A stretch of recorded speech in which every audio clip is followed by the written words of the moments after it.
మాజీ ఎమ్మెల్సీ కొండ మురళీధర్రావు అజంజహీ మిల్ కార్మిక భవన స్థలాన్ని బడా వ్యాపారవేత్త కట్టబెట్టాలని చూస్తున్నాడని బీజేపీ రాష్ట్ర నాయకులు ఎర్రబెల్లి ప్రదీప్రావు ఆరోపించారు. వరంగల్ జిల్లా తూర్పు నియోజకవర్గం అజంజహీ మిల్లు కార్మిక భవన స్థలాన్ని కార్మిక నూతన భవనాన్ని నిర్మించాలని బీజేపీ ఆధ్వర్యంలో 1,00,000 సంతకాల సేకరణ చేపట్టారు. కార్మికులు పైసా కూడబెట్టుకుని 1972లో స్థలాన్ని కొనుగోలు చేశారని, ఇప్పుడు మంత్రి సురేఖ భర్త కొండ మురళి కాసం నమశివాయ అనే వ్యాపారవేత్తకు కమర్షియల్ కాంప్లెక్స్ కట్టడం కోసం భూమి పూజలో పాల్గొన్నాడని, అది కార్మికులను మోసం చేయడమే అన్నారు.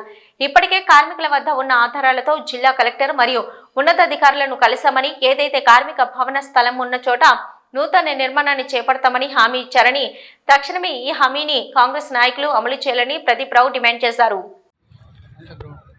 ఇది గత నెల రోజుల క్రింద స్థానిక ఎమ్మెల్యే భర్త కొండ మురళి ఒక బడా వ్యాపారస్తుని ద్వారా వచ్చి ఇది కొబ్బరికాయ కొట్టి దీన్ని కమర్షియల్ కాంప్లెక్స్ కడతామని పూజ చేయడం జరిగింది.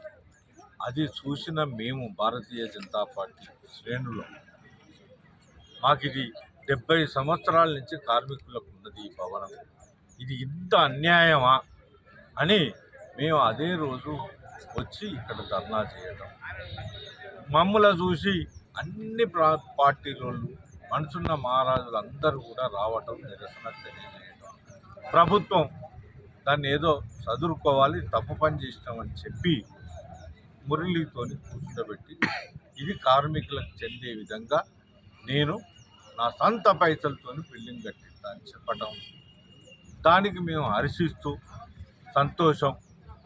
ఇప్పటికైనా